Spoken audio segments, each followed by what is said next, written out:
Hey guys, today's episode of How to Fight, episode 10 with RAMSEY DEWEY, is sponsored by Chronic Pain Relief CBD oils. Use CBD oils to reduce inflammation in your body, improve on your sleep, aid in muscle recovery, reduce anxiety and stress, and use promo code KINGDOM in the link below.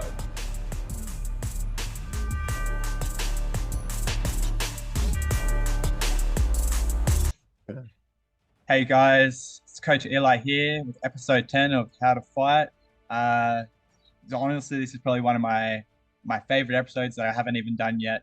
Such a blessing and an honor to be with RAMSEY DEWEY, all the way from Shanghai, China.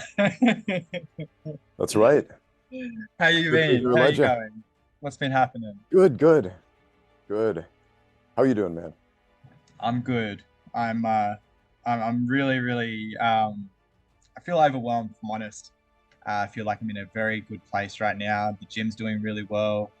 And honestly, the highlight was my most recent highlight was being able to hang out with you and Icy Mike and Sensei Seth and Rokus and Jeff Jan. Like that just blew my mind. Yeah, you know? man, that was a little Yeah. surreal, right?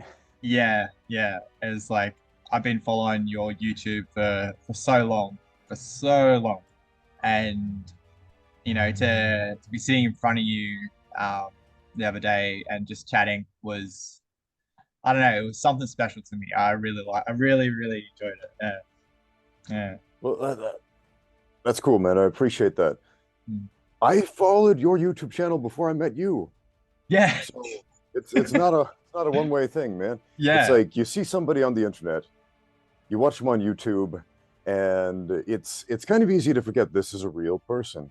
Yeah. But yeah, it shouldn't be that easy to forget because you're looking at a person, but we see somebody on a screen and suddenly they become either larger than life or more minuscule than we can possibly imagine, depending on our Yeah. opinion of them. Yeah.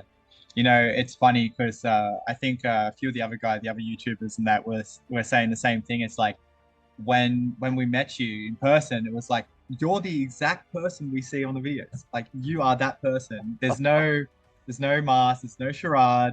You're just as genuine as they come, and you portray that on screen. It's really cool. You're a lot taller and bigger than That's what everybody keeps saying.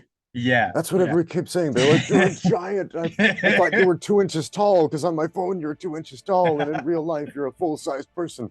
Yeah. Like, there are a lot of guys who lie about their height. I've never lied about my height. Yeah. In fact, on my driver's license back in the US, I actually understated my height, so I guess I did lie about my height.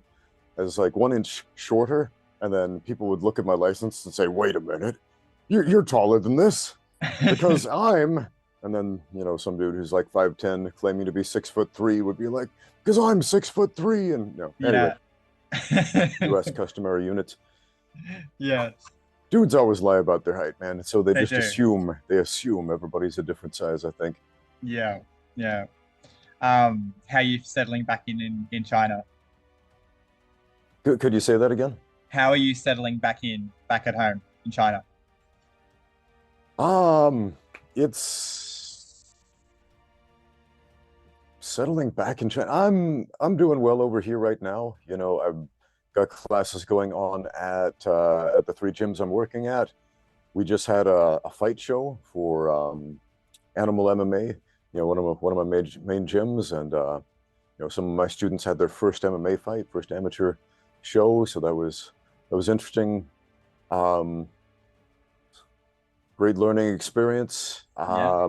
I ended up reffing the fights, which is a bit of a conflict of interest because, well, I'm the coach of some of these guys, and really a referee should be somebody who is not involved, but at the same time, it's a strange experience because I have to become impartial. I remember looking at some of the photos afterward, and I had a big frown on my face the whole time, like that.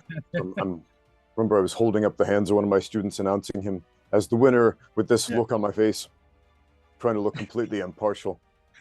But man, the very first fight, I felt like I felt conflicted, wondering, did I make a good call? Because my fighter won all 3 rounds, scored Yes. all the takedowns, got on top, controlled full mount, landed some strikes, not enough to merit a TKO, but he's controlling position the whole fight.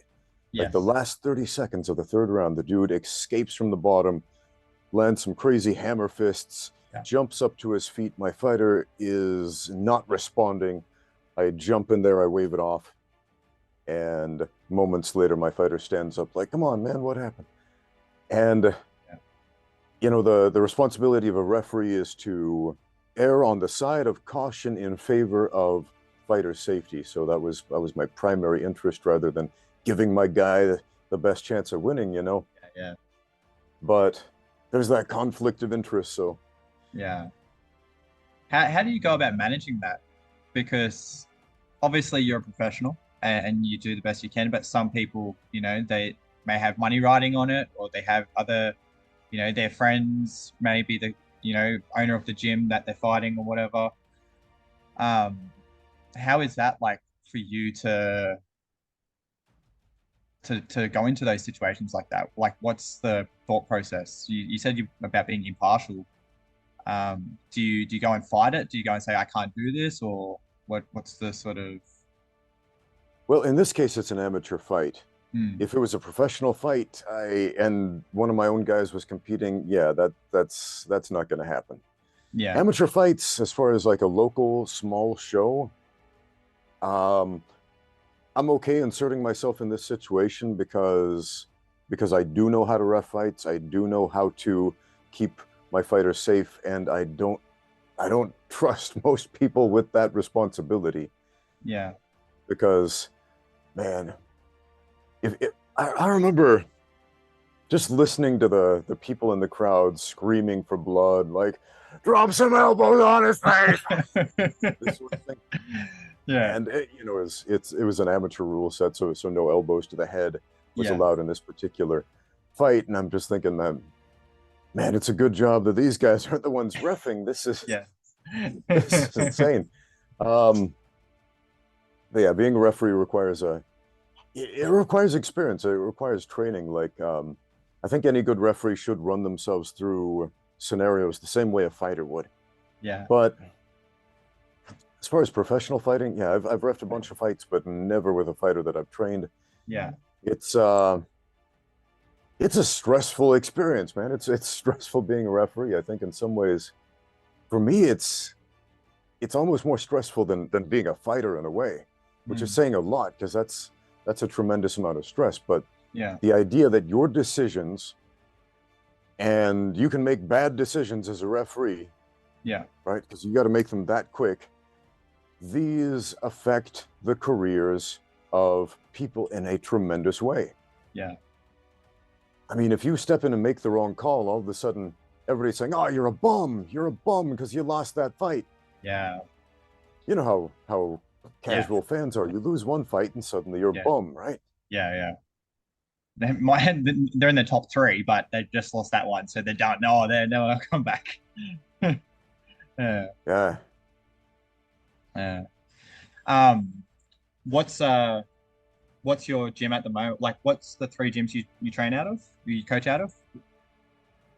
Yeah. So Animal MMA Mm. and the Extreme Fight Club and another Yeah, gym called the Mordor Fight Club, like the bad guys from Lord of the Rings. yeah, yeah, yeah, So they're in 3 different parts of Shanghai, way out yeah, west, further out toward downtown, and kind of in the middle. yeah. What's your primary focus when you're teaching MMA? Like, what's your sort of like go to? Like, if someone's going to fight, they need to do X, Y, Z. Okay. This is a common question I get asked. I'm sure you get asked this a lot. What do I need to do in order to fight? Like Yeah, for your first fight, as far as being prepared for an amateur showing, you've got to understand, well, a bunch of stuff, obviously. mm. There are some major positions you're going to end up in fights. There's a lot of chaotic, unpredictable stuff, but there's some stuff we can predict. If you look at, for example, major jiu-jitsu positions dealing with the bad situations, mount, back mount, side control, knee mount.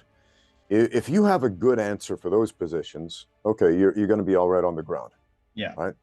If you have two good setups for two good takedowns and you can reliably hit those against people who know how to fight, Yeah. right? People who know how to grapple, that's a pretty good sign. Mm. Okay. If you can effectively strike without being easily taken down, that's a pretty good sign, right? Yeah. So people often try to put this in terms of time, like how long does it take before I can fight? Mm. And that's not the right question, because that's going to be highly variable from one person to another. There was one fighter I trained back in the US when I was living there, dude named Thomas, and he was a wrestler. He was a very athletic wrestler, wrestled throughout high school, and very good at that. Within 3 months, he was ready to win his first professional MMA fight. Yeah. Now, a jump from high school wrestling to professional MMA, that's a much smaller jump, Yeah. than a guy who doesn't know anything about fighting, who's never sparred or fought before, never competed in any capacity, where he's going to be in 3 months. Yeah. Okay. The guy who hasn't done anything 3 months later is probably not going to be prepared. The guy who has a whole high school wrestling career behind him and is highly athletic, knows how to train, within 3 months, you can prepare him for mixed martial arts competition. Yeah. So these are, it really depends on what you're starting with the hand you're dealt with at first. Yeah. Yeah, definitely. I like that, keeping it simple, having, like you said, knowing your basic jiu-jitsu, what to do in mount, what to do if someone takes you back, what to do in this position. I've been building like a program, a curriculum, if you will, and writing books and things like that on MMA for a while. And what I managed to do was find a lot of statistics on high percentage stuff, right? That works in professional MMA. And, like the 80-20 rule, like 80% of the outcomes come from 20% of the actions sort of thing. So I found that, let's say for like takedowns, the double leg, the single leg, and the outside leg trip make up more than 80% of all takedowns in MMA. And then in the submissions, it's rear naked choke, head and arm choke, triangle, armbar, and guillotine. Those five make up over 80% of all submission wins. And the rear naked choke being like a very, very, very high percentage that it makes up. I think it's like 5% of all MMA wins in general, without not just submissions, but like, so it has a huge impact. So like the first things I usually teach are those things. Like I build the foundation, say just in that area, like we build on that, and then we can sort of work the other stuff later. It's like work on what works and what you're going to have success with. Get really, really good at it. It's basically the basics, the foundations. Yeah, I think that, having a foundation from scratch, you need some sort of structure to it. You can't just be like, all right, today we're going to learn the anaconda choke, and then they don't even know how to escape mount, you know?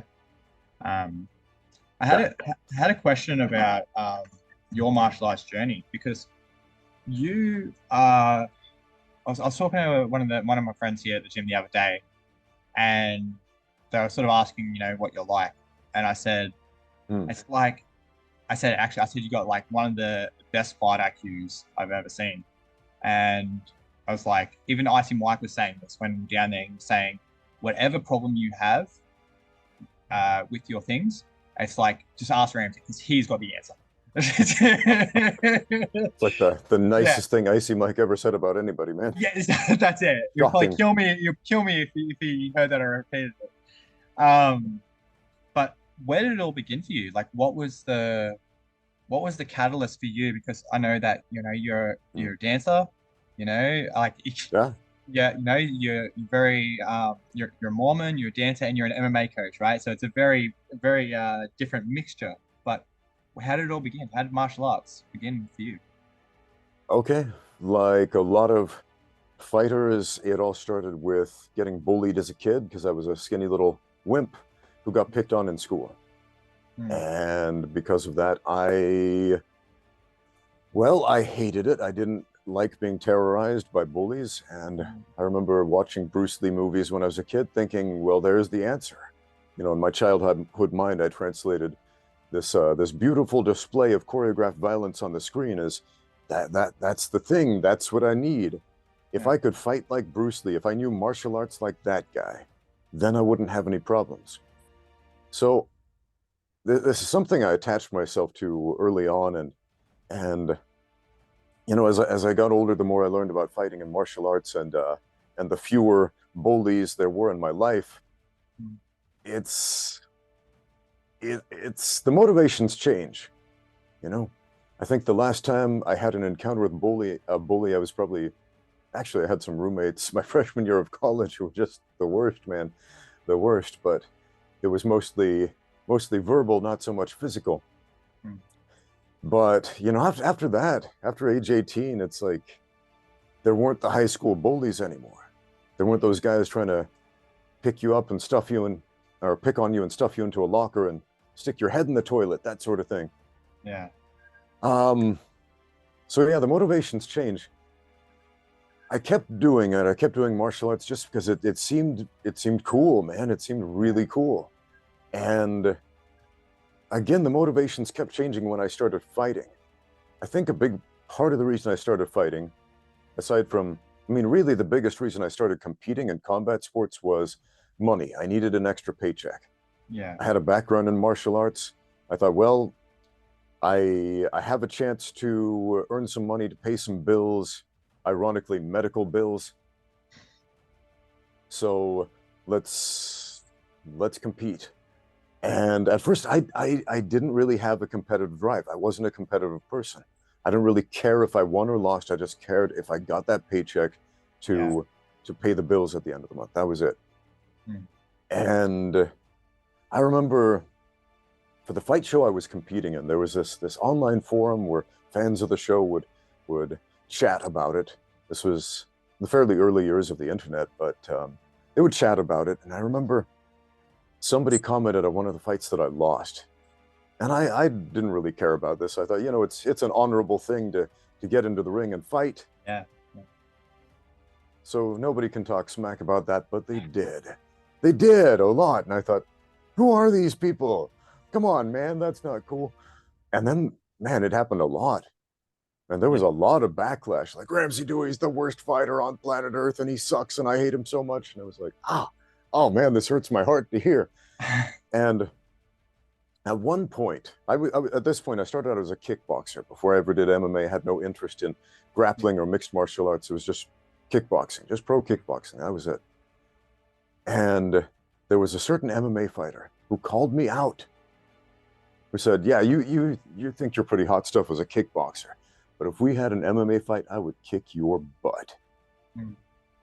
And so I said, I was a pragmatic person, and I came up in this fight culture of never say no to anything, never back down from a fight, no matter what, fight anyone, anytime. It's a stupid attitude, but that was the fight culture back then, right? You just don't say no to a fight. So I said, well, let's find out.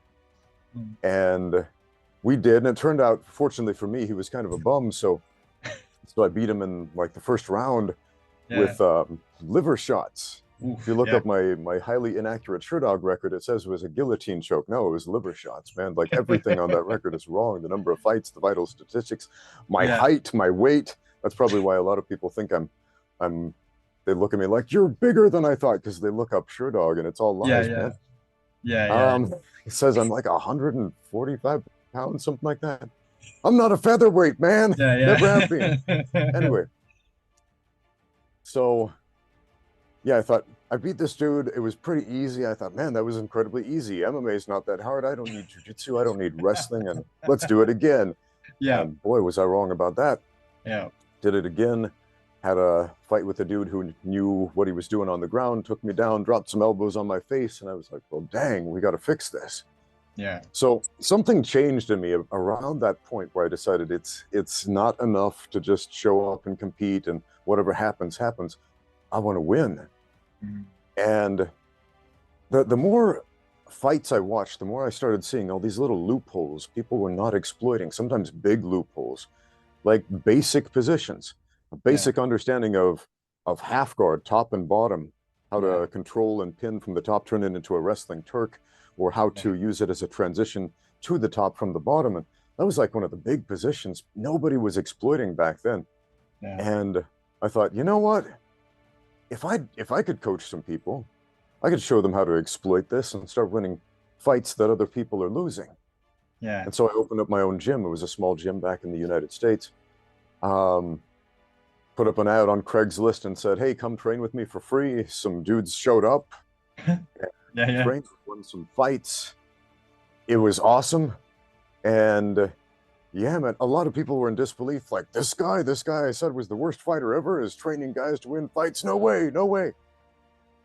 But anyway, so that went on for a while. And at some point, my wife and I, we decided we wanted to move to China. We thought, let's go to China. Let's try it out for a year, see what it's like.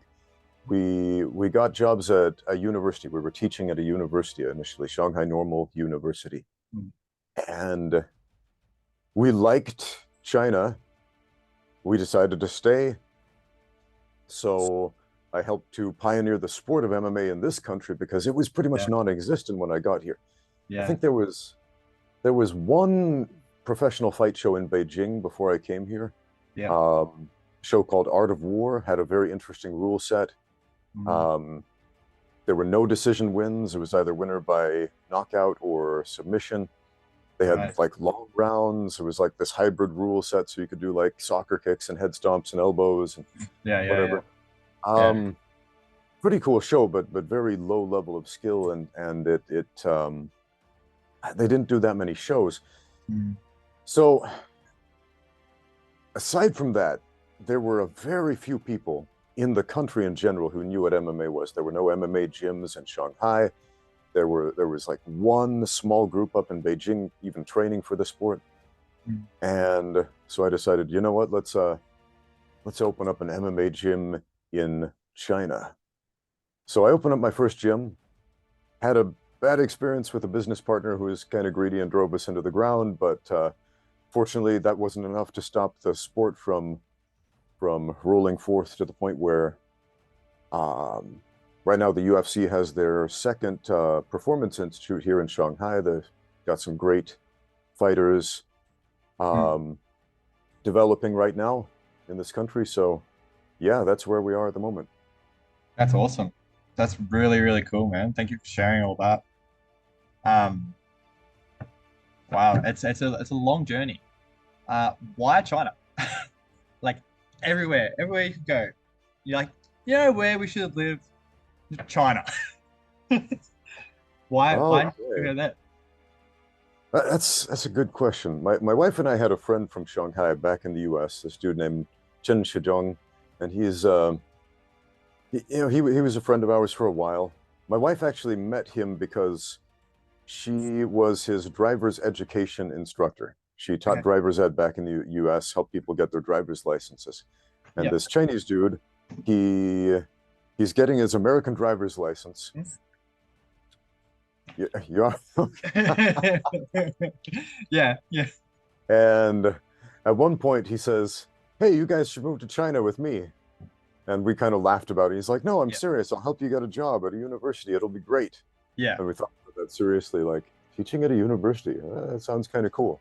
Let's go give it a try. So that's why China. You know, we thought, once again, we thought we'll try it for a year.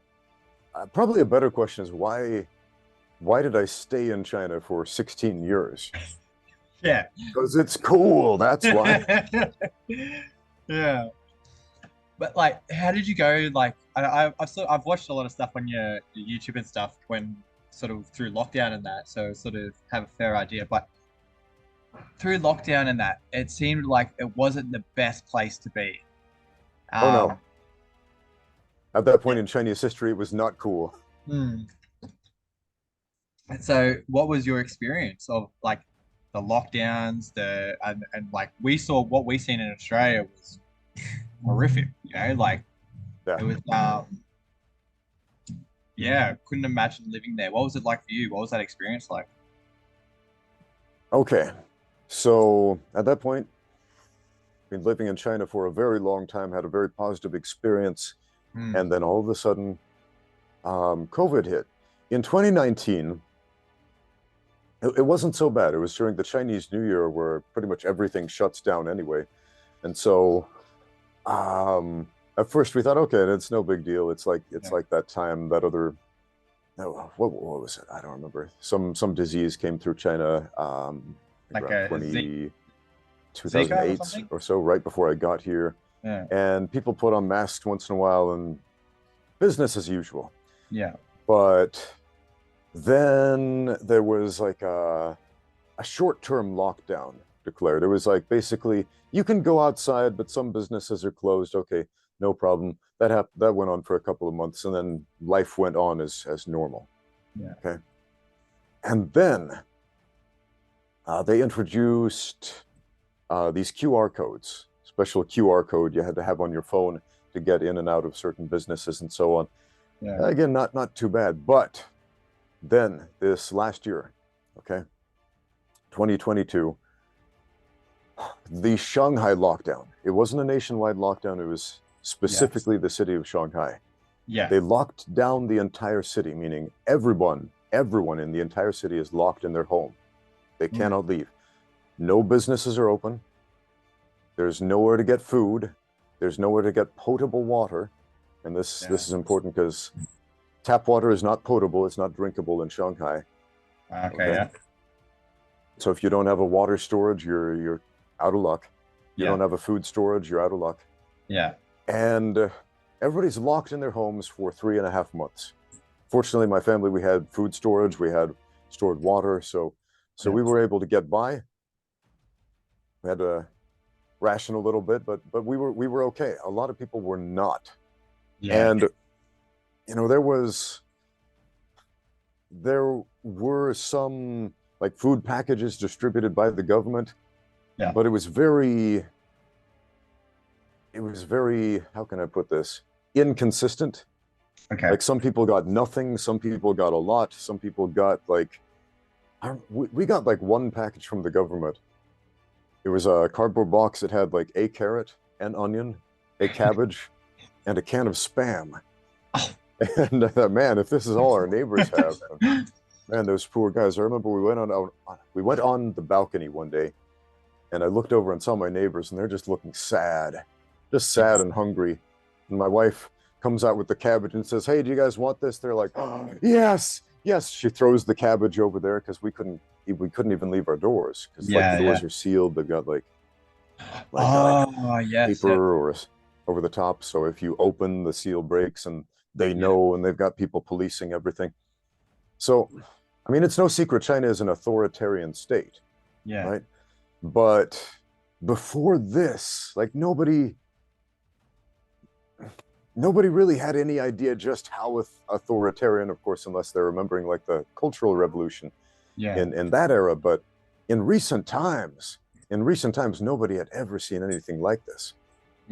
And anyway, it was a crazy time. If you had COVID, like if you were, and everybody was tested like twice a day. Yeah. All right. Sometimes they would send tests we would have to take at home. Sometimes they'd march us outside, line up and get tested orally. And anyway, we got tested twice a day. If anybody tested positive, they got shipped off to basically a concentration camp. Yeah. Okay, when those filled up, they had to make more, and so they converted schools into these COVID camps. When those filled up, they turned shipping containers in the streets into COVID camps. When those filled up, they just got little tents out in the streets and filled the streets with tents and turned those into COVID camps. Wow. So it's like people, I don't know what worried people more, starving to death at home or the idea of getting shipped off to one of these camps when you're sick. It wasn't the disease that people were scared of. It was the policies. Yeah. So this went on for a while, and then after 3.5 months, they let us out of the tiny cage into a slightly bigger cage, out of the slightly bigger cage into a slightly bigger cage, right? And then they started cracking down again Mm. with the COVID camps because they built a whole bunch more of these facilities. Yeah. And they started just sending random people off to these COVID camps, people who weren't even sick, people who it was crazy. Like I had friends who got shipped off to these concentration camps, these Yeah. containers they called them, Yeah. for because they were a close contact of a close contact of somebody who tested positive. Because Yeah. they scanned a QR code at a mall where somebody who apparently tested positive at some point had scanned their QR code. Yeah. Like Yeah. this is the sort of thing that was happening. It was madness, and people were being shipped off by the tens of thousands every day to Yeah. these places. And then these a few people protested. And this is so interesting because I'm so used to, like, in American culture, people protest all the time, and it's illegal. It's within their legal right to do so, and nothing Yeah. changes. Yeah. And often it gets violent and it gets crazy in America. Mm. The protests here, it was just people peacefully marching and holding up signs, and not really that many of them. I know it was blown up in the news like it was crazy Yeah. rioting. It wasn't. It was just people saying, "Hey, we Yeah. want some change." And weirdly, the government actually listened. To Yeah. their credit, they listened. Finally, they did something right, man. It was overnight. The COVID zero policy was gone. Wow. Overnight. It went Yeah. from a dystopian nightmare of being shipped off to concentration camps to, all right, go do whatever you want. Yeah. And then the official government statement said, you're all going to get COVID now. Hope you're happy. Bye. And then we did. We all got COVID. So, man, I got pretty sick. Yeah. I was, man, it didn't seem that bad at first. My wife got COVID. She was, and this is the first time because, again, nobody in the country had been exposed to it yet. Yeah. Yeah. And so for the rest of the world, it's old news. They built up their immunities, whatever. Some people Yeah. had it 6 times, and it's basically like the common cold for them now. Yeah. But for us, it was the first time we'd been exposed to the virus. And Yeah. man, we got it hard. Yeah. And so my wife is coughing her lungs out, dying in the back room. I get it. And at first I think, oh, this isn't so bad. I've Yeah. got a fever. I get up in the middle of the night to go to the bathroom. I walk in the bathroom. All of a sudden I faint. I fall through the glass wall of the shower. It breaks. I wake up like 4 hours later. There's a gash on my butt. I'm bleeding. Fortunately, I didn't die. And I thought, well, this is worse than I thought. So this went on for like 2.5, almost 3 months of just dying in my bed. And I went straight from there Wow. to basically that ultimate self-defense championship Oh, thing where I no. met you, man. Yeah. So, All right. man, I was functioning at like a fraction of full capacity there. That was Yeah. that was pretty rough, actually. Not Yeah. the self-defense championship itself so much as just Yeah. trying to do anything athletic post-COVID. That was Yeah. a Yeah. rough time. I know a lot of people, especially in this gym, that got COVID were struggling afterwards to do anything, go for runs, train, do anything. We found that there's an amino acid called NAC. I don't know what it stands for. I do know what it stands for. I can't pronounce it. They found that taking that for like say a week or two after COVID, their respiratory problems disappeared and they were able to train again. For me, when I got COVID, I actually got pretty good. My missus not so much.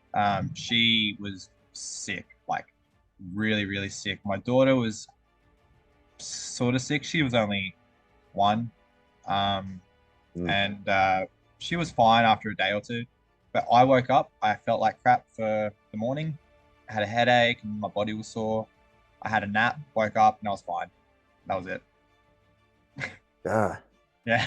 Man, I wish that's all it was. Everybody has like a vastly different story. Like, I Yeah. had a fever, I felt a little tired, then I was fine. Other people are like, I almost died. Yeah. Man, I lost 14 kilos of body weight. Yeah, wow. I lost 14, and not in a good way. Not like, oh, Yeah. I lost some fat. No, man, I lost. You thought I was big when you met me. Yeah, I was 14 kilos bigger before you met me, before COVID, man. And like I'm a hard gainer too, so that Yeah. hit me. That hurt my heart. Like, oh Yeah. no, all my gains. Oh man, no, no. I had to work Yeah. so hard for that. Yeah. Without revealing too much, because the self-defense thing hasn't been released yet, I'm pretty sure. Um, how was your time in Australia? And I know you guys were wrecked. Even before I got there, you guys looked wrecked when I did. Um, I like Icy Yeah. Mike had bloody scratches and cuts everywhere, and he's all had The bruises. crazy thing about those cuts, all those cuts and bruises on Mike's face, weren't even from the self-defense championship. It was like extracurricular damage, man. Mike is Mike's an interesting guy. Like the Yeah, first time I met Mike, um, well, the first time he says hello, but then we go out to like the whole group. We went to this. It was like a martial arts equipment shop, yeah, and I guess we were there to get like some protective gear for the ultimate self-defense thing. yeah, And Mike walks over and there's a kendo sword, what do you call those things? A shinai on the wall, you know, those bamboo kendo swords. yeah, yeah, yeah, And Mike says, "Oh wow, hit me with this." And he hands it to me. I'm like, yeah. Mike, you realize like in kendo they wear armor, right? And Mike's like, "Yeah, whatever, just hit me in the leg." I'm like, I don't know, man. This is gonna hurt. He's like, I'm fine with it. Yeah, yeah. And I'm like, oh, I'll just go really light. And so I just kind of give him a little tap. And he's like, go harder, like 20%. I hit him a little Yeah. harder. He's like, ah, come on, harder, like 50%. I'm like, ah. So I go a little harder, and he's like, harder, like 70%. I'm like, okay. So I whack him a little harder, and it just like I don't even think I'm going 70% because you can hit really hard with these things. Yeah, The yeah. acceleration on it. And I whack him and I hear this thud, and suddenly like his leg buckles and he looks up at me and there's a big old red welt on his leg. And he's like, 100%. I'm just kidding. Anyway. So he's a bit of a glutton for punishment in Yeah, a lot of yeah. ways, I notice. I'm sure you've seen some of his videos where he Oh, yeah, yeah, takes like pepper spray to the eyes and just yeah. does these pretty wild stunts that you probably shouldn't be doing, but No, no, don't try these things at well, home. he's Mike. So what are you gonna do about it? Yeah. Oh man, it's that's cool though. I had a ball when I was down there. It was honestly, it was just a highlight for me. I was talking, so my life has been pretty crazy for the past few years. Um, without sort of tangenting off too much, like I went from literally when I came back to the Central Coast. I live on the Central Coast. I was homeless, living in my car, and I started training at a gym. I drove past a gym and I felt something in me say, that's where you need to go. I was like, all right. I went in there and I said, oh, like I want to do MMA and Muay Thai. So I had a friend who taught me a little bit in the past. And prior to that, I was a very little guy growing up, but I always had a lot of bigger friends and older friends. So generally, I used to, feel like I had to be able to fight them, and so I grew up. Yeah, put it this way, I got in a lot of fights. Didn't necessarily win them, but I got in a lot of fights. And so when I joined this gym, um, I felt something in me was fulfilled. Like there was a part of me that knew that I needed to be there. Um, I always put it down to maybe it's like an epigenetic thing, like somewhere in my past, like the ancestors or whatever, there must have been like, so my dad was a Golden Glove boxer. Um, Hmm. I don't know much about the rest of his story because he was adopted, but I just always felt that that was in me somewhere. And so when I went and started this gym, I was very angry and I just wanted to destroy things. Um, and so martial arts has been with me, you know, basically from when I was living in my car, to now owning my own gym. I never thought that I would ever own a gym, but what I found through that journey was I stopped being angry. I became very calm and peaceful about everything. I was Oh, watching that's interesting. Avatar. Yeah, I was watching, Avatar, Last Airbender. Yeah, I haven't seen the show, but I'm familiar Oh, with the okay. concept. Yeah. Yeah. So the bad guy, he's a young bloke, and he's the fire bender. Okay, so the fire is very Okay. destructive, anger, and all that kind of stuff. So just so happened that I was watching this show at this time in my life where I was taking a lot of anger out in the gym, and I'd realized I'd sort of learnt forgiveness, and I was beginning to forgive a lot of people in my life, um, and a lot of that anger just started disappearing. And so in the show, he goes through a similar process, and he loses his powers because he's fueled by anger. So he can't do the things that he needs to do to win. But then he sort of comes to the good guys, and they're like, you need to do it like, more peaceful and disciplined and this and that. I think that for me, that was when I actually became a martial artist, in the sense of I wasn't just there to destroy what was in front of me. I actually decided to learn and to be a student, you know, rather than it's like I used to want to fight. I'm like, I just want to, be like an MMA fighter, all that kind of stuff. But my heart Yeah. changed somewhere along the line, and so then I just wanted to learn, and I think in hindsight, I became a Christian in July last year. I Oh, cool. Yeah, so I was at a business conference, and this guy actually, David Okay. Gillespie, uh, he was someone that I really, really admired, even though I knew he was sort of he was involved with churches, and he uses, Christian philosophies and things like that. Like with business, I was like, I'm going to go anyway because I really admire this person, and I always took that stuff with the philosophical value rather than the faith side of things. And so just before I found myself in owning this gym, I went down to this pseudo conference and just had my life turned upside down. Found Jesus, found God. Still on my journey there, still learning. Um, Yeah. Outstanding, man. yeah. So in hindsight, looking back now, I sort of feel like all those times where I wanted to do something but I wasn't able to because I had this peace about certain scenarios, like when I drove past the gym, and it wasn't even a thing that I consciously did or had any. It was like an out of body experience where I was like, that's where I'm going to train. That was it. My body took me there. Like when I was, um, this gym used to be called Self-Made Fitness, and I'd only just started training here, um, January last year. Yeah. And long story short, the previous owner um, wasn't paying rent, wasn't paying its coaches. I was one of the coaches. Anyway, he ended up owing me a lot of money, ended up owing the people a lot of money, and I wanted to quit. I wanted to just pack up and leave. I didn't know this guy from a bar of soap.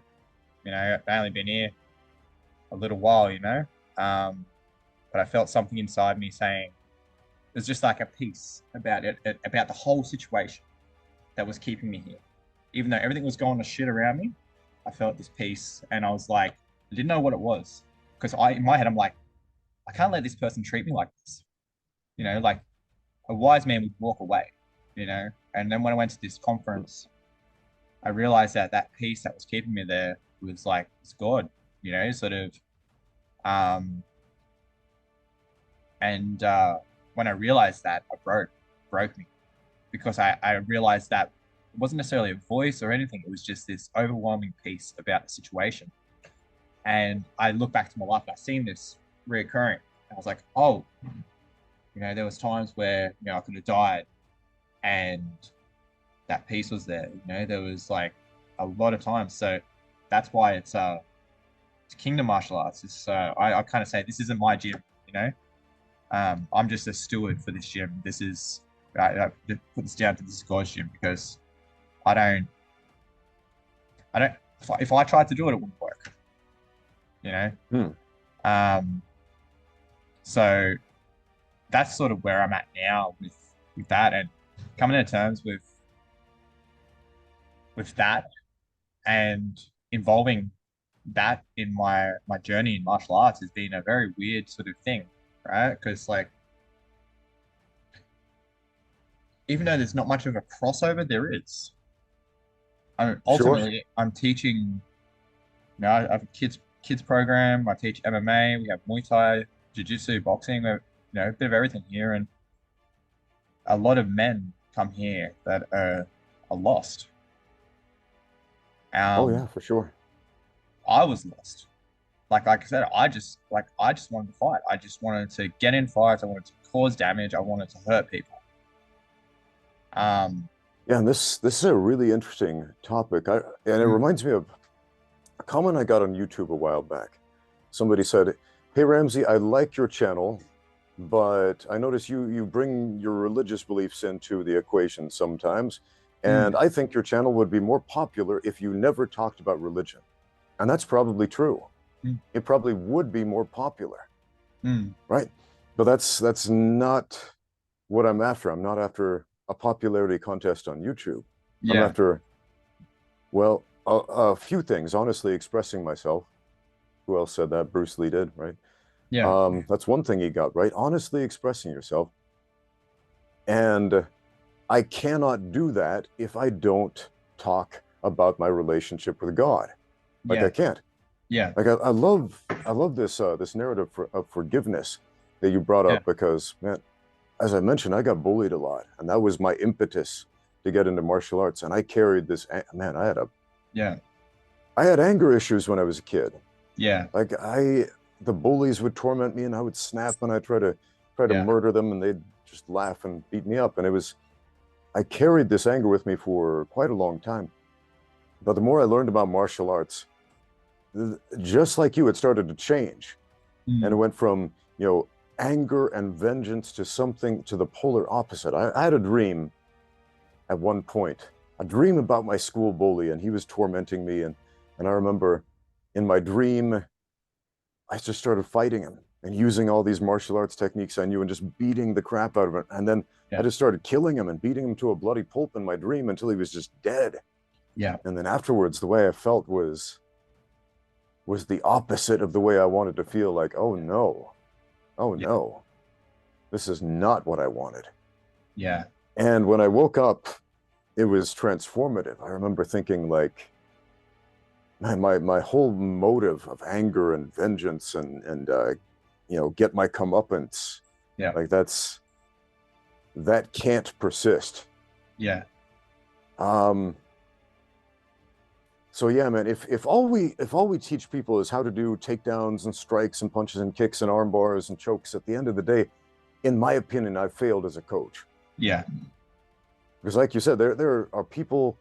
Why do people get into martial arts? Because they're looking for something greater than themselves. They're looking for something cool, of course, but why is it cool? yeah, Because it's something that represents becoming better than you already are. mm, But a better what? yeah, I mean, at the end of the day, people they often associate their performance in a martial art with their identity. Like, oh, I'm a black belt, so that means I'm a legitimate human being. yeah, It doesn't, but that's how we tend to feel about it, right? yeah, But if we can convey more than just martial arts technique, true principles, mm, that means something, man. If you yeah, can if you can turn a martial arts experience into a transformative experience, and that doesn't mean you have to preach at people. I mean, I don't preach at people in my gym. It's illegal to do that in China um, for one thing. But yeah, as far as any positive message goes, religion is action. It's not just a belief system, right? yes, It's exactly. action.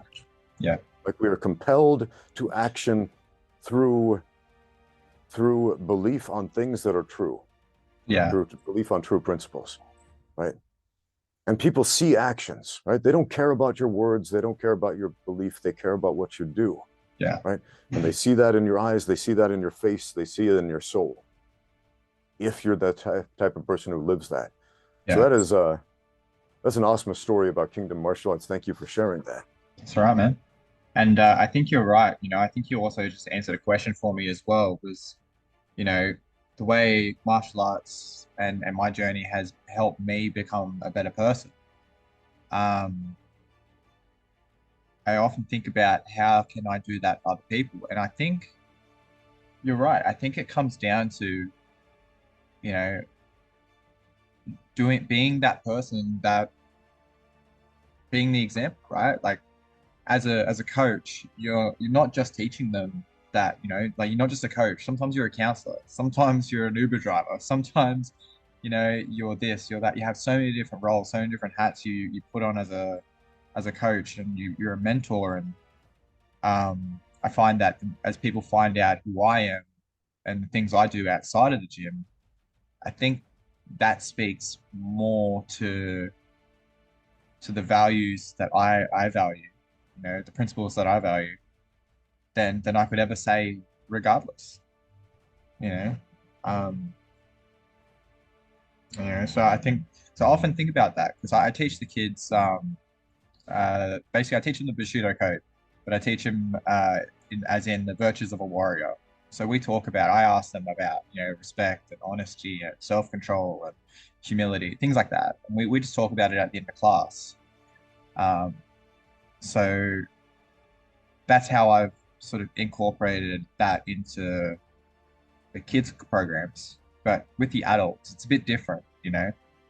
But I think having those relationships with my students and the guys that come into this gym, and genuinely caring for them and wanting to see them become better men.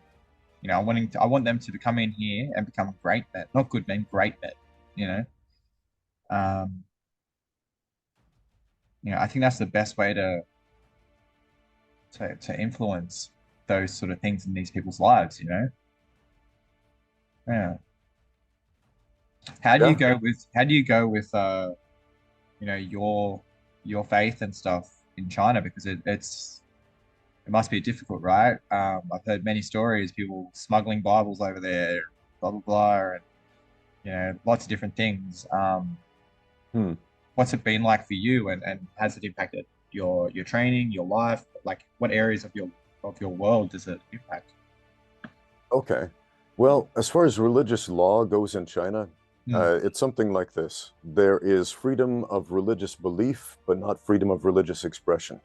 So you are free to believe whatever you want. You're not free to practice whatever you want. Yeah, So, for example, just attending a church meeting, any any church has to be approved by the government in order to have meetings. yeah, So there being examples of like Christian groups get together to have a meeting, but it's not sanctioned by the government, so that gets shut down.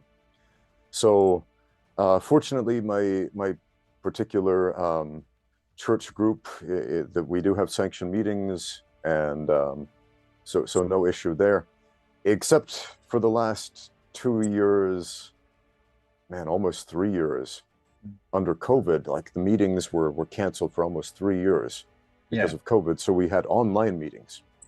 yeah, Um, Other than that, there's no any sort of proselytization, active or inactive, giving anybody a pamphlet or a scripture or anything like that. That's illegal. You can't do that. yeah, So it's interesting because in the Church of Jesus Christ of Latter-day Saints, the Mormons, we're all mm, about going out there and proselytizing the faith and yeah, yeah. and Hold on, I think I sharing hear with the someone knocking. world and being There might be one. missionaries. What's that? I think I hear someone knocking. It might be a Mormon now knocking on the door. No, I'm kidding. Yeah, but you can't do that in China. You Yeah, cannot do that in China. That'll no, land you. That'll get you kicked out, thrown in jail, etc. Right? yeah, So they're very explicit about the religious laws, right? yeah, So you cannot essentially discuss religion with a citizen of China. yeah, Okay, you can discuss religion with foreigners, foreign passport holders, no problem, but Chinese people, no. So my first week here, one of my supervisors at the university I worked at. Um, so she invites my wife and I over for dinner, and we're having dinner, and she starts asking religious questions, and I realize I can't legally answer these questions. This is awkward. Yeah. So I haven't had this experience a lot because generally the topic doesn't come up with Chinese citizens, but in this case it did, and I was like, I can't legally answer this question. Sorry. She's like, come on. Anyway, so it's weird, but at the same time, it's helped me realize that it's religion is not about what you say. It's not about what you say you believe. Yeah. It's about how you live your life. Yeah. Just like in the Epistle of James, man, you're a Christian, right? So the Epistle of James in the Bible, James was all about a gospel of action. Yeah. For example, he said, pure religion and undefiled before God and the Father is this, to look after the widows and the fatherless in their affliction and to keep oneself unspotted from the world. Those are all actions, right? Mm. Take care of those in need, do what's right. The polar opposite of what a lot of people think about religion, which is standing up on a podium and saying the right words and bowing to the right people and saying the right prayers or whatever. It's a very different thing. So on my YouTube channel, for example, when I talk about religion, it's a religion of action. To me, that word is not a belief system. It is how you live your life. Everybody has a religion. Everybody, down to the most godless atheist. Yeah. Right. And what I mean by that is their why, if you will, what motivates them to action. That's their religion. Right. So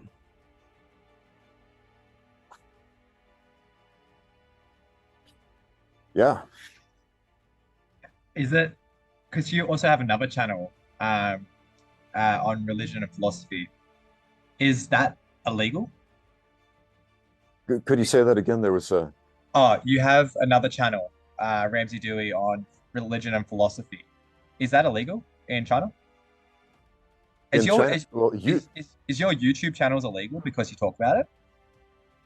YouTube is blocked in China. So technically accessing YouTube is illegal in China. So basically I'm an outlaw right here. The content of YouTube has nothing to do with China. YouTube is it's a US owned company, Google. Yeah. Right? At least for now. At least for now. Yeah. So, if a Chinese person accesses a VPN and then gets on YouTube, that's the content of YouTube has nothing to do with Chinese law. The Chinese person accessing YouTube, that's the violation of Chinese law. Yeah. But it still happens all the time because everybody knows how to access a VPN here. So it's almost redundant that there's a nationwide firewall blocking out YouTube and Google and Facebook and Instagram and all the major social media platforms from the West so that they can promote their own. Yeah. I noticed when I was in India recently, they have a similar thing where a lot of things were blocked off. I'm like, why can't I go on here? Like, why can't I? And it's like, no, it's blocked. And I'm like, oh, solid. Yeah. But yeah. A lot of people don't know this, but pretty much every country has firewalls that prohibit certain content on the internet. Sometimes it's certain websites or movies or whatever, but you don't really notice until you try to access it. Yeah. Does Chinese media, I noticed in India, they have all the Western movies are very edited. They cut a lot of things out, especially around, say, smoking, alcohol, sex, nudity, that kind of stuff. Is it the same over there as well? Do they edit out all that sort of stuff? All of it, no, but a lot of it. So as far as movies go in China, theatrical releases, I think it's only about 60 foreign films are imported each year and released in Chinese theaters. Yeah. and they are sometimes edited for Chinese audiences. Yeah. So another big law, pornography is illegal in China. Yeah. So yeah, if you try to access pornography on the internet, it's not going to work out unless you're bypassing firewalls. It's not something you'll generally see in a theater. Yeah. Explicit drug use, that sort of thing on film. It's Mm. yeah, that's going to be rare. Yeah. So yeah, Yeah. It definitely sounds like a different world. So when you came to Australia, it was your first time here, was it? yeah. Or your first time? Yeah. Yeah. Um, how did you find just the Australian culture? Was it sort of in comparison? Like, well, I guess you've got a lot of different comparisons because you've been, fair few places around the world. But what was your impression of Australia, the Australian people? Okay, let me see. My first impression of Australia, I get out of the airport and so I get picked up and I walk over to, I think it was the left side of the car, and the driver says, other side. I'm like, oh yeah, we're on that side of the world where you drive on that side of the road, right? Because Yeah. in the US and China, in a bunch of other countries, the cars are on the steering wheels on the other side. That was my first impression. Yeah. But culturally, the people, that's what we're talking about, right? My first exposure to the people was a group of large burly men attacking me. So probably That's not normal. That's normal. the best first impression. Um, and I did spend most of the time over at that self-defense compound. I Yeah. remember my good friend Paul. He's an investment banker. He lived in Shanghai for a number of years, and I did private training lessons with him there. And then he moved back to Sydney, and I met up with him. And this was the first time I left the self-defense compound. So Paul, he comes over, he looks around, he's like, "Oh wow, I hope this isn't your whole impression of Australia. This place sucks." Anyway, that was basically what he said. It's like a bunch of kangaroos and Yeah. oh man, I got to show you the town. And so he took me on a speed tour of Sydney. So we get in his car and he just drives around like, here's the Opera House, here's the Central Park, here's the bridge, and he just shows me all the sights like super fast. Yeah. And so it was, uh, that was interesting. I have a lot of Australian friends that I've met in China. Yeah. Yeah. And so I've like had this huge exposure to Australian culture before coming to Australia, Yeah. like in a different country. So it's quite fascinating seeing Australians in their native land. Yeah. One one of the first things I picked up on about Australians is, besides it's just the language. Like everybody notices, of course, Australians have a distinctive accent, but there are so many expressions that Australians use that nobody outside of Australia has ever heard. And there's just such a huge variety of them. I have to wonder if you're making them up on the spot. Yeah. What was some just off the top of your head with that's sticking out for you? Oh man, well, one my friend Paul says is, "Are you whinging on me, mate? Are you whinging on me?" Are you whinging on And I me? was Yeah. like, "The heck is whinging on me mean?" It's like, whinging on me. I don't even know what that means. And then we had this whole discussion about the word piss and pissed, and Yeah. like 12 different ways to use that as a Yeah. slang term that I've never heard in America or Yeah. China or anywhere else. Um, Ranging from positive to negative to Yep. neutral, and it's like, okay, wow, that's a versatile expression right there. Yeah. But one thing I pointed out, we did a seminar after the self-defense thing, Yeah. and somebody asked me this question, and I pointed out, I got a little misty-eyed, I think, but I honestly felt like I was among friends, like even those big burly dudes at the self-defense compound trying to beat us up every other day, they were genuine, they were friendly, they were open, they were honest. I felt like I was among friends at all Yeah. times. It was cool, man. It was really cool. Yeah. Yeah, definitely. I love that you had that experience because, would love for you to come back. Well, I would love for you to come back. You're always welcome here. I'd love for you to come to the gym and meet the guys, and it'd be cool to have like a seminar or something, whatever it is. It was like Yeah, I that would said, be awesome. it was honestly, like I said a million times, it was a huge highlight for me. Um, it was funny because I got used to sign my gloves, yeah, those really old gloves, and it was funny because I was they're like, "Are you sure?" What one of you said, "Are you sure?" Like, I'm not even a professional fighter or whatever. And I was like, "But that's not it. Like, it's because you're such an integral part of the culture, you know." Um, and I would dare say that, you are an authority in martial arts, whether whether you realize it or not. It's you know, you share your wisdom with the world. And that's what a good teacher does. They don't hoard the wisdom for themselves. You know, they share it. And I'm like, yeah, just I feel like I've leveled up. Because of people like you sharing your stuff on YouTube, and Sensei Seth Thank you, and man. all those kind of people. I think a lot of fighters come and go, and they're a huge part of the culture. But there are a lot more people than just the people that are active in the ring. You know, um, that Oh that yeah, that they bring so much value to the worldwide community. You know, um, man. The mm, one thing about that, every successful fighter, any fighter, mm, any real fighter you see in the ring, that one guy that all the eyes are on, there's a whole team of guys behind that guy. exactly. There's a whole team of positive effort pushing that guy forward Yeah, that we don't see. yeah, exactly.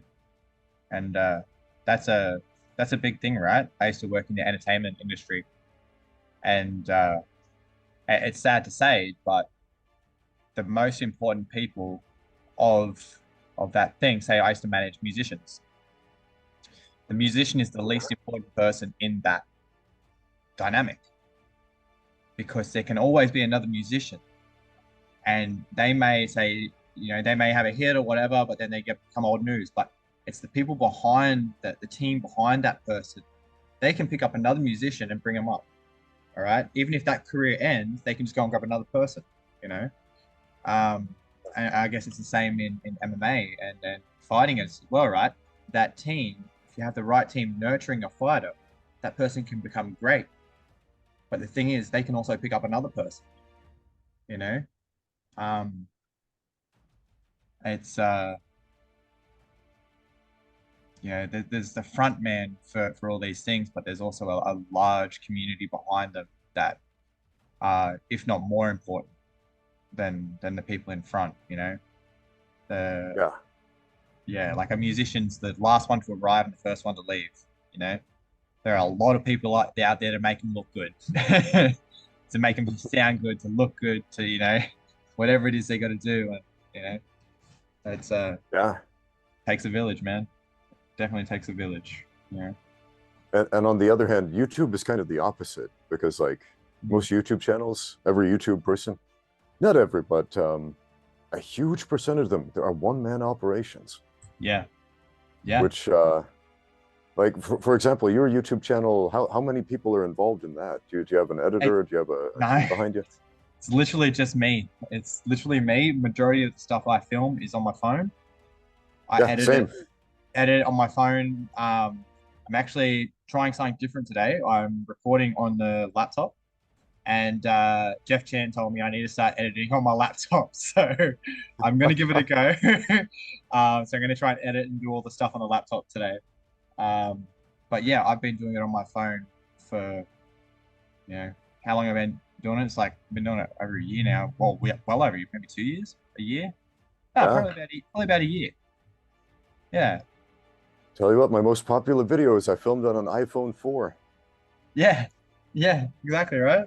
It doesn't matter what you're talking about. I know. Anyone can do it. It's I like that, you just involve the guys at the gym. You're like, hey, who wants to stick around and film a YouTube video, Yeah, That's exactly. And like a lot of yeah. people, they have these ideas like, oh, YouTube is so glamorous, Mm, and every once in a while, I've had like a YouTube fan from another country come and visit, mm, and I remember there was this one dude, awesome guy. I'm blanking on his name, but he came to visit the gym for a few days, and I said, "Hey, do you want to make a YouTube video with me?" And his jaw just dropped, like, "Oh, do I ever? Oh man, this is the dream." And yeah, meanwhile, everyone else is like, "Skip, skip, no YouTube videos. I don't want to be in one of these things." So like yeah. the it can be like pulling teeth just to get somebody to stick around an extra 5 minutes to Yeah, film a video. Sometimes it's fascinating. yeah, Meanwhile, out there in internet land, everybody's like, "Man, I wish I could meet this guy and be in one of his videos." yeah. That's like when we were in Sydney, and you said to me, "Would you like to be on a Q&A with the coach?" I'm like, Yeah. I was talking to my missus. I'm like, so guess what happened? It was like, what? Ramsey asked me to be on a Q&A. For Oh me, it man, was like, oh. and then we never got around to it And then because we never, what happened that yeah, night? Like we just got and, busy or something.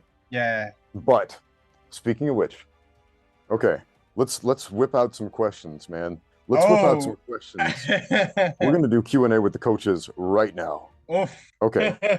Let's go. Yeah. Let's go. Yeah. Okay. Let's find a question. Hmm. Okay. Here we go.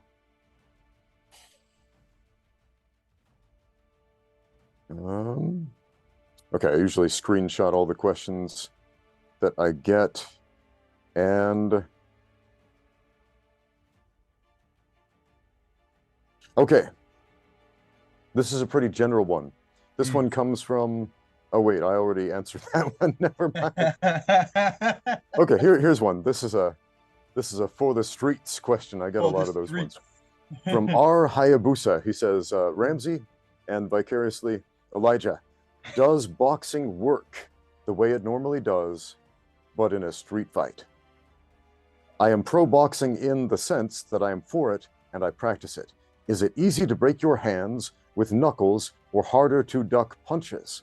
If so, does that mean all the open hand stuff in Taekwondo, karate, etc., is a lot more effective than people realize than what we see in combat sports? I 100% love boxing, and I've been doing kickboxing and Taekwondo, etc. So, does boxing work in a street fight the same way it does in a boxing match? What do you think? No, no, I don't think it does, but I do think that as a base, boxing is a beautiful base to have. There's a couple of drawbacks I find with boxing.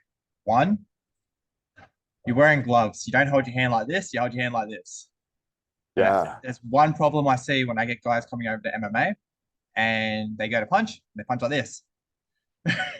Their thumb's always sticking out. And I always have to go. yeah. And they jar their thumb all the time. So there's just that little thing there that needs to be corrected when they sort of want to box in the streets. The other thing that comes to mind is you get this a lot when you have beginners come and say they want to spar or something. Find that the guys that are really keen on doing it, they come in, start throwing haymakers and going, trying to take your head off.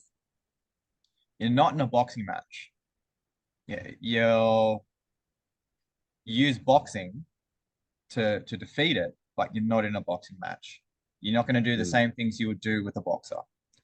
Um, for instance, he was an older guy, like maybe like in his 40s or something, came in and we're working on fighting on the back foot. So we're just stepping back, jab cross, check hook left, or whatever it was. And I don't know, that's what we're working on sort of that week, I think. And maybe we're doing just some body sparring or we're doing something. Anyway, you come at me, Hmm. swinging these big punches forward, and you just moving forward. Like I'm like, whoa, man! Like it's your first day, and you're trying to take my head off. But the same thing, right? I use boxing to counter it. Step one, two, hooked off and stopped him. But it wasn't a boxing match. It was you're not going to do the same things you would do in a boxing match. I think it's a great base for fighting, but I don't think it's the same. I don't know. What are you thinking? What are your thoughts on that for the And I streets? think I think that's a great answer. It's a Mm, great answer. First of all, as far as street fights go, don't get into street fights. mm, But of course, this is the well, what if it's unavoidable type of question. Okay, so sure, let's entertain it. Yeah, the gloves are a big thing, yeah, and obviously hand position is a big thing. This versus that. yeah, But boxing, if we're really honest about what it is, it's the art of position on your feet, which yes, is what makes it a great base. mm, Everyone thinks boxing is throwing hands, and yeah, it is. But mm, but it's positioning your feet in the place they need to be in order to hit the other guy and not get hit. yeah, Everyone talks about footwork, right? And a lot of people misuse that word. They think it just means dancing around or hopping about or doing mm, something fancy with your feet. And yeah, really, it's just moving your feet in the position so you can reach the other guy and he can't reach you. mm, So that's invaluable. If you have a strong understanding of that, then you can do all kinds of things that are not boxing. You can yeah, wrestle better in a fight. You can kick better in a fight. Okay? So that's very valuable, but if you just go to a boxing class and that's all you do, and then you get into a street fight, bare knuckle with a highly aggressive guy who is trying to take your head off and mm, maybe has some athleticism and ability behind him, it's going to be shockingly different. yeah, Now, will you win? I don't know. That depends on how aggressive and athletic and determined you are, and mm, lucky, because they might jump you from behind. You never know. yeah, So there's a lot of random chance involved in these for the street scenarios, man. There yeah, really is.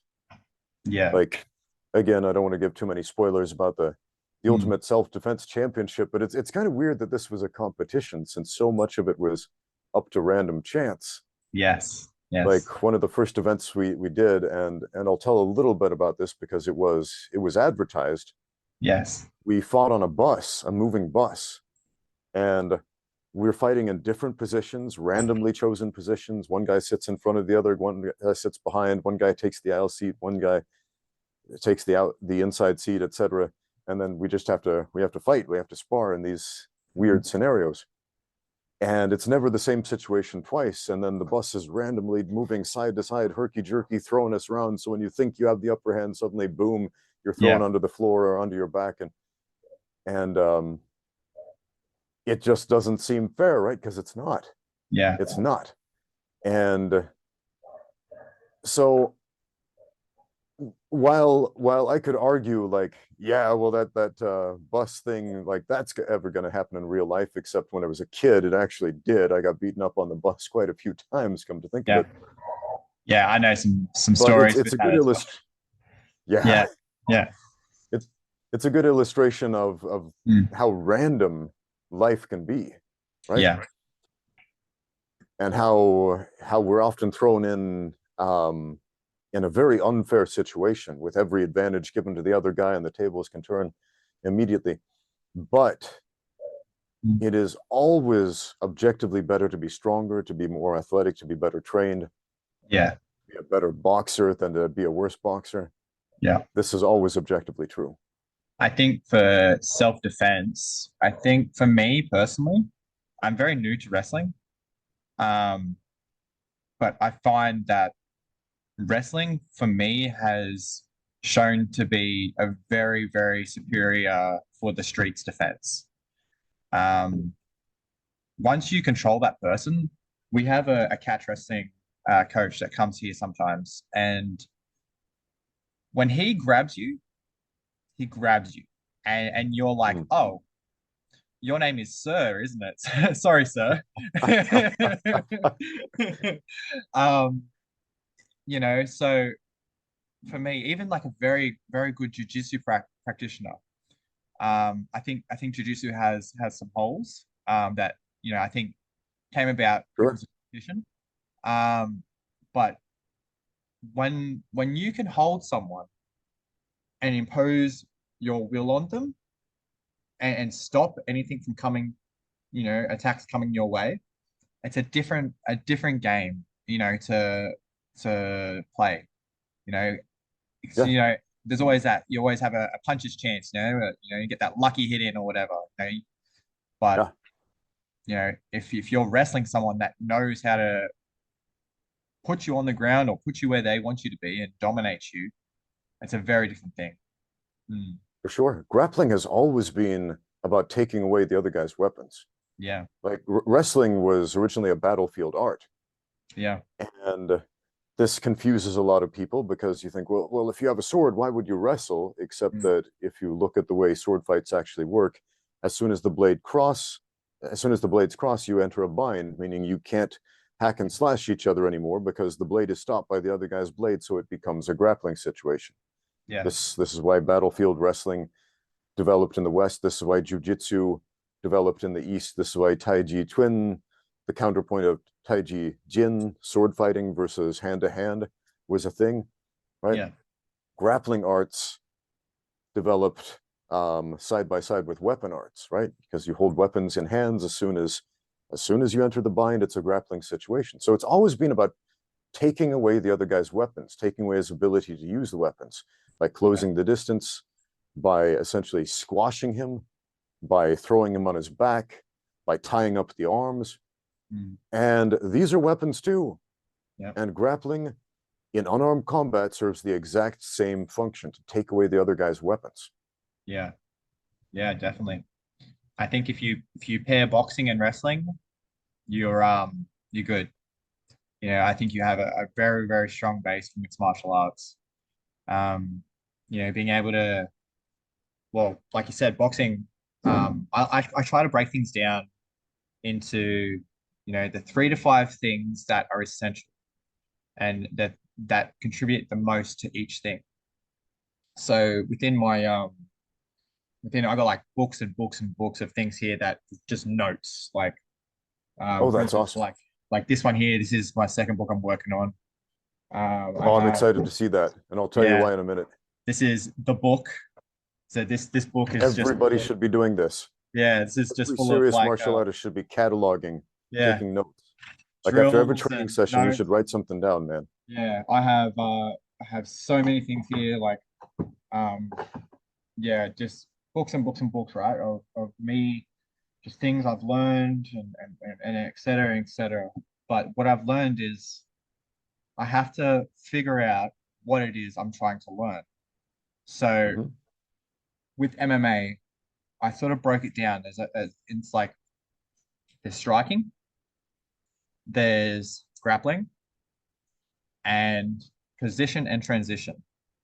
Um, you sort of incorporate takedowns in there as well. But position and transition. Oh no, no, sorry, hold on.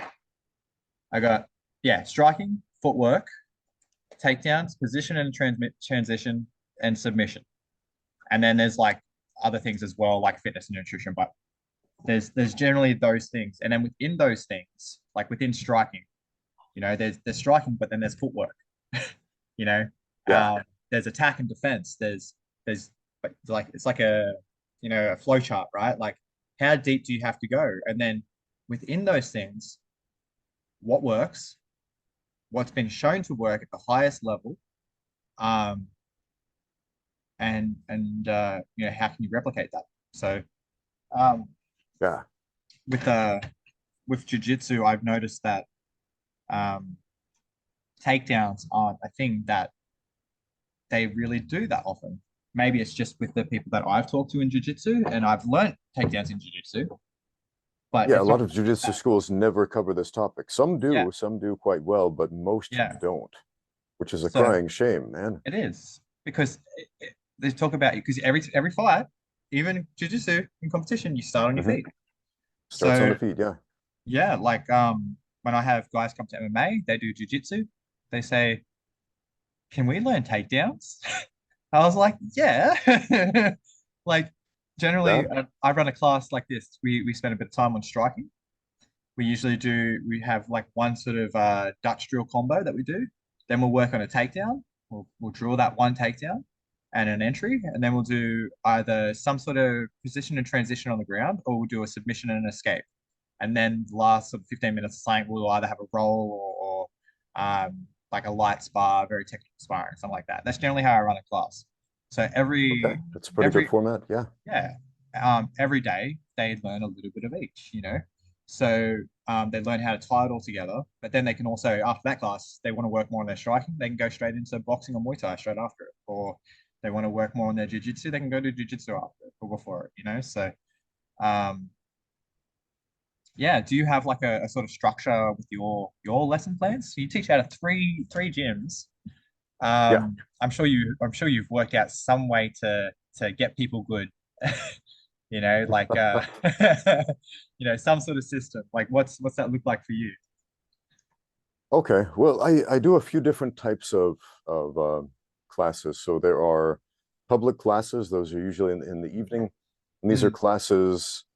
Some fighters come to those. Some, I guess you could say, casuals, mm, non-fighters, people who are just generally interested in martial arts and fitness come to yeah, those.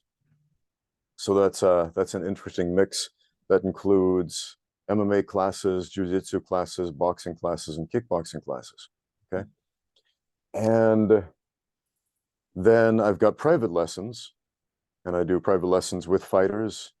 mm, Um, there are there's about one open mat or open sparring session that I'll attend or host on a daily basis.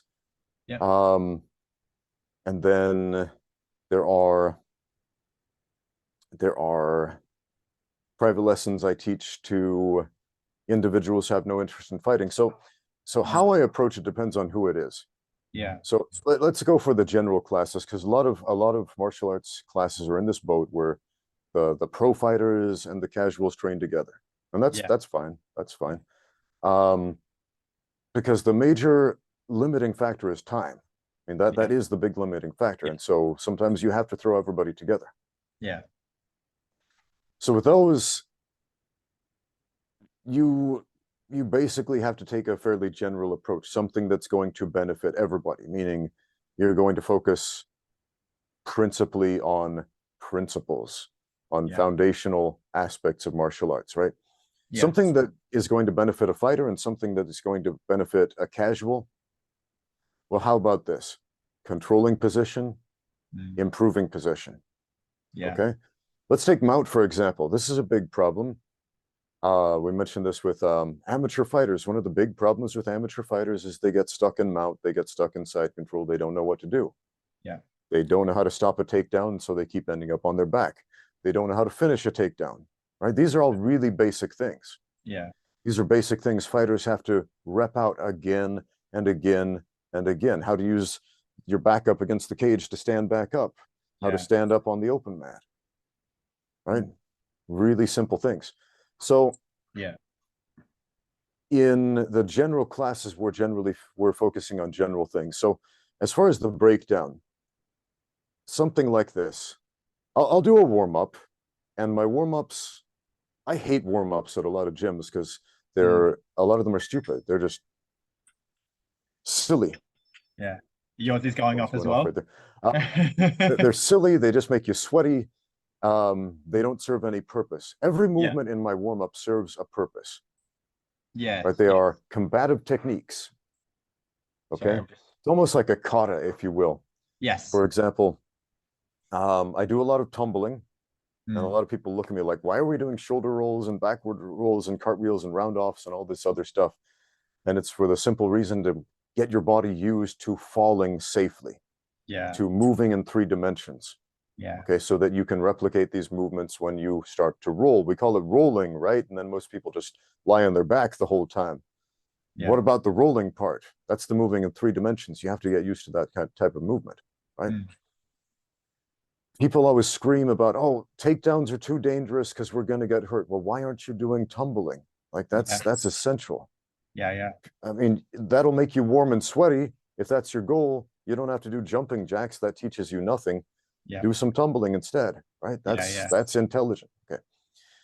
Anyway, we'll do some technique, right? Maybe I'll teach a sequence. Like here's a setup for a takedown. We'll unbalance the guy with our strikes. We'll distract him up here, shoot him down low, get him against the cage, finish the takedown, and then you know, pin him, get into a striking position, or set up a submission, something like that, Yeah. right?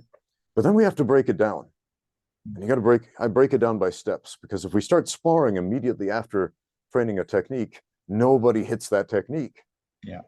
I mean, think about it from an example. If I show you a brand new submission right now, okay, and we spend 20 minutes repping it out, okay, now it's up here, right? Yeah, yeah. But then we start to roll.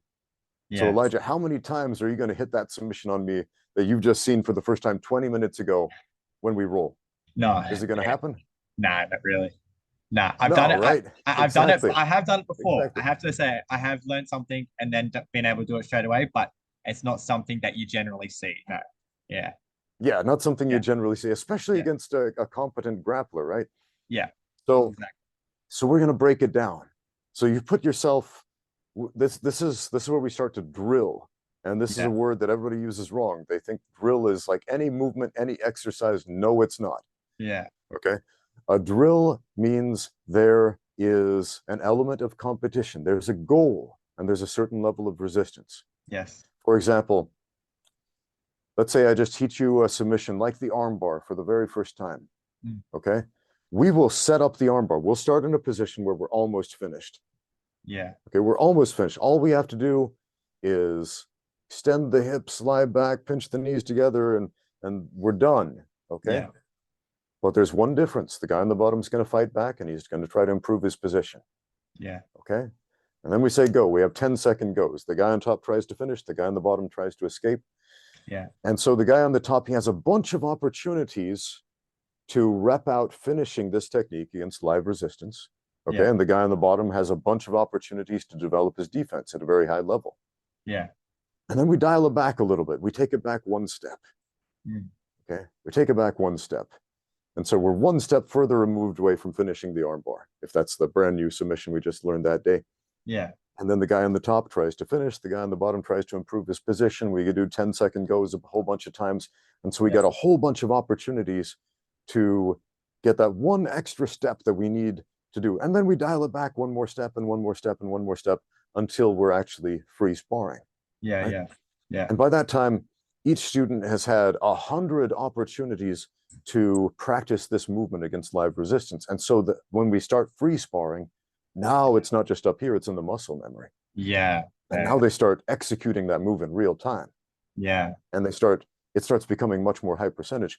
And you can do this with a game plan. Like the game plan I said before, set up a takedown with a striking combination, get his focus up here so you can get your shoulder to his hip down there, for example.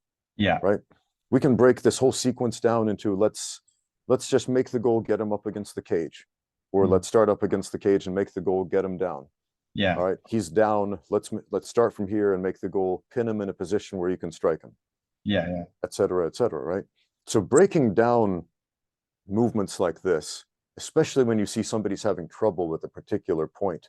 Yeah. Because there's always going to be a sticking point for somebody. Yeah. Yeah. You're trying to get the guy, but he's not pinned. And so he keeps getting back up. And they're like, I don't get it. He's too strong. Why does he keep getting up? And the answer is his shoulder isn't pinned to the floor. That's the problem. And they're like, oh, so we're going to rep out that particular part of the sequence against live resistance. We're going to drill it. Yeah. Okay. Anyway, little things like that make a profound difference. That's so awesome. Your notebooks, I want to comment on that. Yeah. When you pulled that out, I just started smiling on the inside. I don't know how much I smiled on the outside, but that was awesome. Yeah. Every great martial artist I know keeps notebooks of their training. Yeah. And you don't have to write down every single detail of everything you ever learned. No. But you've got to write down your thoughts. Yeah. Some of the best advice I ever got, my friend Franco de Leonardis, he was a Shidokan karate champion back in the day. Yeah. Also a jiu-jitsu black belt, MMA competitor. He came and did a seminar at my gym in Shanghai.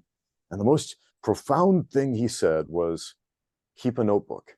And after every training session, write down your thoughts. Again, they don't have to be super detailed. Just write down what you learned. Yeah. Yeah. And I started doing that.